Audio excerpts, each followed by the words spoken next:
పోతులూరి వీరబ్రహ్మేంద్ర స్వామి గారు రాబోయే రోజుల్లో ఎలాంటి విపత్తులు సంభవిస్తాయో ముందుగానే ఊహించి తన కాలజ్ఞానాన్ని రచించారు. ఆ స్వామి చెప్పిన విధంగానే కాలజ్ఞానంలోని విషయాలు చాలా వరకు నిజంగానే జరిగాయి. అయితే క్రీస్తు శకం 1608లో వీరబ్రహ్మం గారు అవతరించి భవిష్యత్తులో జరగబోయే విపత్తులను ఆయన ముందుగానే దర్శించి దానినే కాలజ్ఞానం అనే పేరుతో ఎన్నో తత్వాల రూపంలో బోధించారు. వ్యక్తిగతంగా ఎన్నో మహిమలు చూపెట్టాడు కూడా. మరి ఇప్పటికి బ్రహ్మంగారు చెప్పిన విషయాలు ఏంటి, కలియుగంలో ఆయన జన్మించే ముందు ఎలాంటి సంఘటనలు చోటు చేసుకున్నాయనే విషయాలు మనం ఇప్పుడు తెలుసుకుందాం. ఆయన తండ్రి మరణించిన తర్వాత తన తల్లి అనుమతితో బ్రహ్మంగారు పరబ్రహ్మను చేరుకునేందుకు ధ్యానం ఒక మార్గమని చెప్పి ఇంటిని వదిలి వెళ్ళిపోయాడు. అలా వెళ్ళిపోయిన బ్రహ్మంగారు ఒక రోజు రాత్రి అచ్చమ్మ గారి ఇంటి బయట నిద్రించాడు. మరుసటి రోజు ఉదయం ఆమె ఎవరు నీవు అని అడగ్గా బ్రతువు తెరువు కోసం వచ్చాను అని చెప్పాడు. ఏదైనా పని ఉంటే చెప్పండి అని అడగ్గా అప్పుడు అచ్చమ్మ తన దగ్గర ఉన్న గోవులను తోలుకెళ్ళమని చెప్పగా బ్రహ్మంగారు గోవుల కాపరిగా మారాడు. గోవుల కాపరిగా మారిన తర్వాత కాలజ్ఞానాన్ని మొదలుపెట్టేందుకు నిర్ణయించుకున్న వీరబ్రహ్మేంద్ర స్వామి అక్కడ ఉన్న ఒక తాటి చెట్టు ఆకులను కోసుకొని కొండ గుహలో రాయటం మొదలుపెట్టాడు. పోతులూరి వీరబ్రహ్మేంద్ర స్వామి కాలజ్ఞానాన్ని ఒకేసారి చెప్పలేదు. రకరకాల సందర్భాల్లో వేరువేరు వ్యక్తులకు తెలియజెప్పారు. అంతేకాకుండా చాలా భాగాన్ని ఒకచోటే పాతిపెట్టారు. ఆ తర్వాత దానిపైన చింత చెట్టు మొలిచింది. ఆయన కాలజ్ఞానాన్ని ఎందుకు పాతిపెట్టారు, ఇలా ఎందుకు చేశారు అనే దానికి మాత్రం ఇప్పటి వరకు జవాబు దొరకలేదు. బ్రహ్మంగారి కాలజ్ఞానంలో ఇప్పటి వరకు జరిగిన కొన్ని నిజాలు ఏంటంటే, కాశీలోని దేవాలయం 40 రోజులు పాడుబడుతుంది అని చెప్పాడు. ఆయన చెప్పిన విధంగానే 1910-12 మధ్యలో గంగానదికి తీవ్రంగా వరదలు వచ్చాయి. ఆ సమయంలో అక్కడ కలరా వ్యాపించింది. దీనివలన ఆ సమయంలో కాశీ పుణ్యక్షేత్రం సందర్శించేందుకు భక్తులెవరూ వెళ్ళలేదు. ఇక ఆ తర్వాత రెండో విషయం ఏంటంటే, రాచరికాలు రాజుల పాలన నశిస్తాయి అని చెప్పాడు. ఇప్పుడు భారతదేశంతో రాచరిక వ్యవస్థ అనేది లేదు. ఒక అంబ 16 సంవత్సరాలు రాజ్యమేలుతుంది అన్నాడు. ఇక ఇందిరాగాంధీ 16 సంవత్సరాల పాటు మన దేశానికి ప్రధానమంత్రిగా ఉన్నారు. బ్రాహ్మణులు అగ్రహారాలు నశించిపోతాయి ఇప్పటి వరకు తెలియదు, కానీ 100 సంవత్సరాల క్రిందటి వరకు కూడా బ్రాహ్మణులకు 100 ఎకరాల్లో కూడిన అగ్రహారాలు ఉండేవి. ప్రస్తుతం ఎక్కడా అగ్రహారాలు లేవు. జనసంఖ్య విపరీతంగా పెరుగుతుంది అన్నాడు. ప్రస్తుతం ప్రపంచ జనాభా విపరీతంగా పెరిగిపోయింది. చిత్ర విచిత్రమైన యంత్రాలు వస్తాయి, కానీ చావు పుట్టుకలు మాత్రం కనుగొనలేకపోతారు అని అన్నారు. సృష్టిని మార్చడానికి ఎన్నో ప్రయత్నాలు చేస్తారు.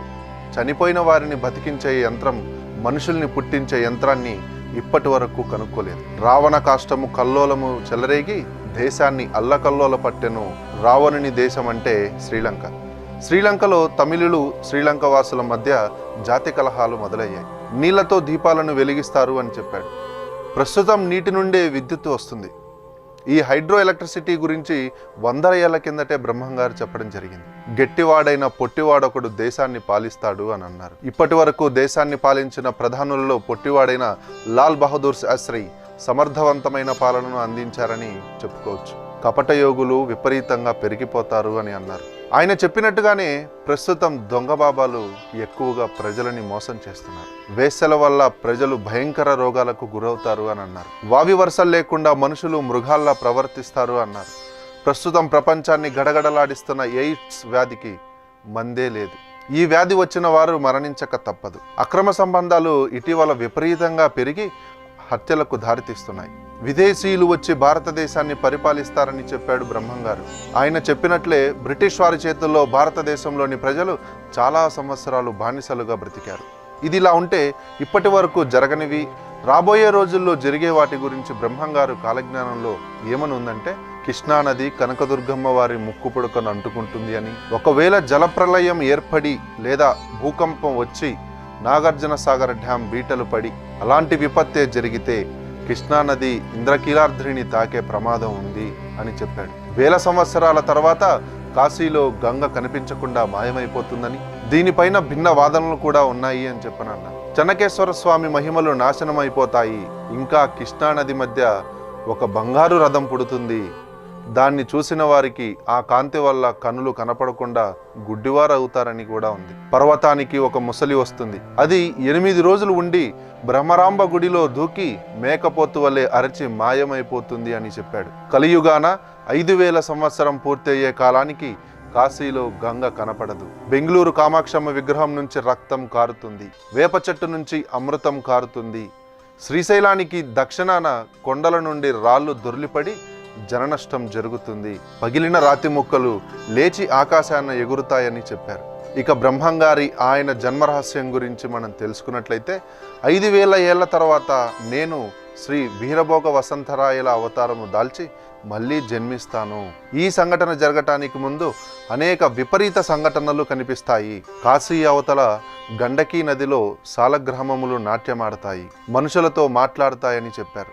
ఇలా భవిష్యత్తుని ముందే ఊహించి రాసిన బ్రహ్మంగారి కాలజ్ఞానంలో ఎన్నో విషయాలు చాలా వరకు నిజంగా జరిగాయి. ఇక రానున్న రోజుల్లో ఎలా ఉండబోతుంది అనేది తెలియదు. ఎలా ఉన్నా కానీ విధి ప్రకారం జరిగేవి జరుగుతూనే ఉంటాయి. కాలంతో పాటు మనం కూడా ముందుకు వెళ్లాల్సింది. ఇక ఆంధ్రప్రదేశ్ రాష్ట్రం వైఎస్ఆర్ కడప జిల్లా మైదుకూరుకు సుమారు 24 కిలోమీటర్ల దూరంలో కందిమల్లయ్యపల్లి అనే గ్రామంలో శ్రీ వీరబ్రహ్మేంద్ర స్వామి వారి ఆలయం ఉంది.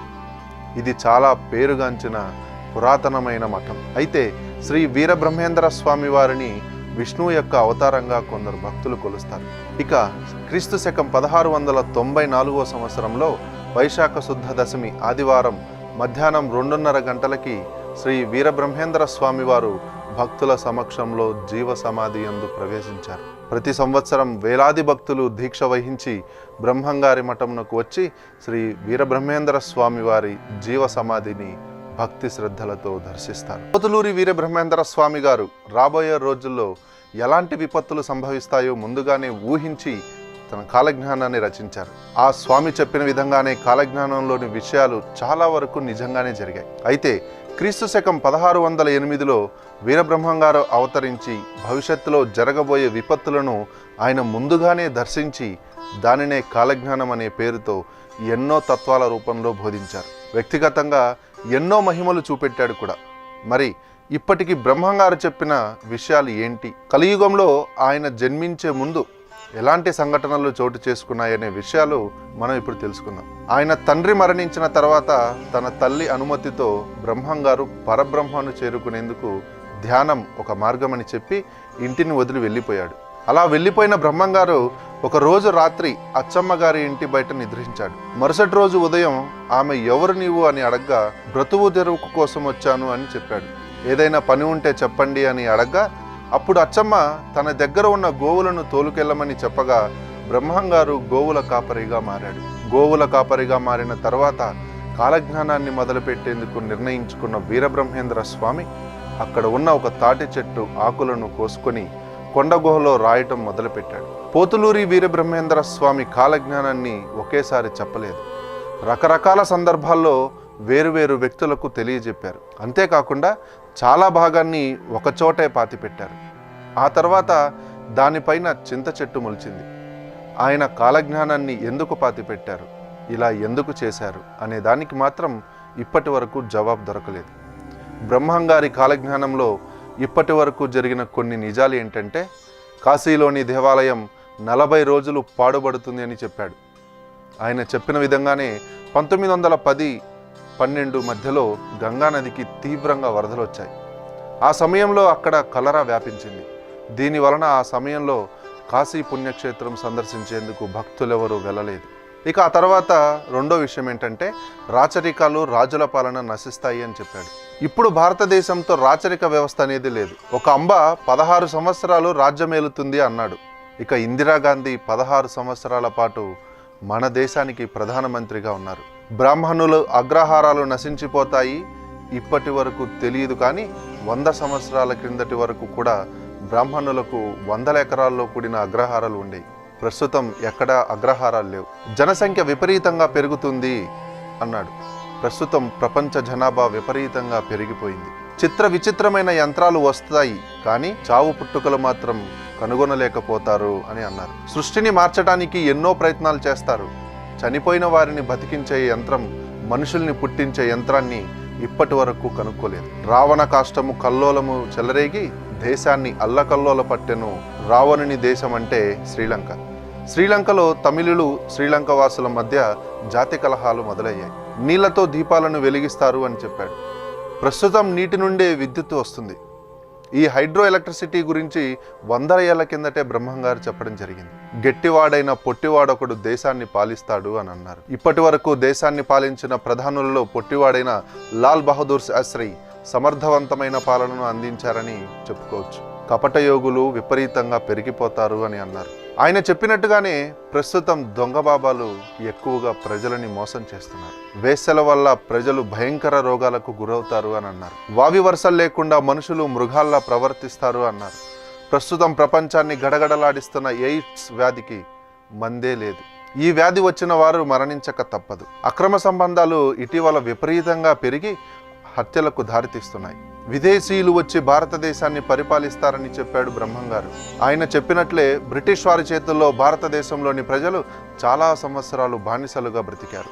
ఇది ఇలా ఉంటే ఇప్పటి వరకు జరగనివి, రాబోయే రోజుల్లో జరిగే వాటి గురించి బ్రహ్మంగారు కాలజ్ఞానంలో ఏమని ఉందంటే, కృష్ణానది కనకదుర్గమ్మ వారి ముక్కు పుడకను అంటుకుంటుంది అని, ఒకవేళ జలప్రలయం ఏర్పడి లేదా భూకంపం వచ్చి నాగార్జున సాగర్ డ్యాం బీటలు పడి అలాంటి విపత్తే జరిగితే కృష్ణానది ఇంద్రకీలాద్రిని తాకే ప్రమాదం ఉంది అని చెప్పాడు. వేల సంవత్సరాల తర్వాత కాశీలో గంగ కనిపించకుండా మాయమైపోతుందని, దీనిపైన భిన్న వాదనలు కూడా ఉన్నాయి అని చెప్పనన్నా. చెన్నకేశ్వర స్వామి మహిమలు నాశనం అయిపోతాయి, ఇంకా కృష్ణానది మధ్య ఒక బంగారు రథం పుడుతుంది, దాన్ని చూసిన వారికి ఆ కాంతి వల్ల కనులు కనపడకుండా గుడ్డివారు అవుతారని కూడా ఉంది. పర్వతానికి ఒక ముసలి వస్తుంది, అది 8 రోజులు ఉండి బ్రహ్మరాంబ గుడిలో దూకి మేకపోతు వల్లే అరచి మాయమైపోతుంది అని చెప్పాడు. కలియుగాన 5000 సంవత్సరం పూర్తయ్యే కాలానికి కాశీలో గంగ కనపడదు. బెంగళూరు కామాక్షమ్మ విగ్రహం నుంచి రక్తం కారుతుంది, వేప చెట్టు నుంచి అమృతం కారుతుంది. శ్రీశైలానికి దక్షిణాన కొండల నుండి రాళ్ళు దొర్లిపడి జననష్టం జరుగుతుంది. పగిలిన రాతి ముక్కలు లేచి ఆకాశాన ఎగురుతాయని చెప్పారు. ఇక బ్రహ్మంగారి ఆయన జన్మరహస్యం గురించి మనం తెలుసుకున్నట్లయితే, 5000 ఏళ్ల తర్వాత నేను శ్రీ వీరభోగ వసంతరాయల అవతారము దాల్చి మళ్ళీ జన్మిస్తాను. ఈ సంఘటన జరగటానికి ముందు అనేక విపరీత సంఘటనలు కనిపిస్తాయి. కాశీ అవతల గండకీ నదిలో సాలగ్రామములు నాట్యమాడతాయి, మనుషులతో మాట్లాడతాయని చెప్పారు. ఇలా భవిష్యత్తుని ముందే ఊహించి రాసిన బ్రహ్మంగారి కాలజ్ఞానంలో ఎన్నో విషయాలు చాలా వరకు నిజంగా జరిగాయి. ఇక రానున్న రోజుల్లో ఎలా ఉండబోతుంది అనేది తెలియదు. ఎలా ఉన్నా కానీ విధి ప్రకారం జరిగేవి జరుగుతూనే ఉంటాయి. కాలంతో పాటు మనం కూడా ముందుకు వెళ్లాల్సింది. ఇక ఆంధ్రప్రదేశ్ రాష్ట్రం వైఎస్ఆర్ కడప జిల్లా మైదుకూరుకు సుమారు 24 కిలోమీటర్ల దూరంలో కందిమల్లయ్యపల్లి అనే గ్రామంలో శ్రీ వీరబ్రహ్మేంద్ర స్వామి వారి ఆలయం ఉంది. ఇది చాలా పేరుగాంచిన పురాతనమైన మఠం. అయితే శ్రీ వీరబ్రహ్మేంద్ర స్వామి వారిని విష్ణువు యొక్క అవతారంగా కొందరు భక్తులు కొలుస్తారు. ఇక క్రీస్తు శకం 1694వ సంవత్సరంలో వైశాఖ శుద్ధ దశమి ఆదివారం మధ్యాహ్నం 2:30 గంటలకి శ్రీ వీరబ్రహ్మేంద్ర స్వామి వారు భక్తుల సమక్షంలో జీవ సమాధి యందు ప్రవేశించారు. ప్రతి సంవత్సరం వేలాది భక్తులు దీక్ష వహించి బ్రహ్మంగారి మఠమునకు వచ్చి శ్రీ వీరబ్రహ్మేంద్ర స్వామి వారి జీవ సమాధిని భక్తి శ్రద్ధలతో దర్శిస్తారు.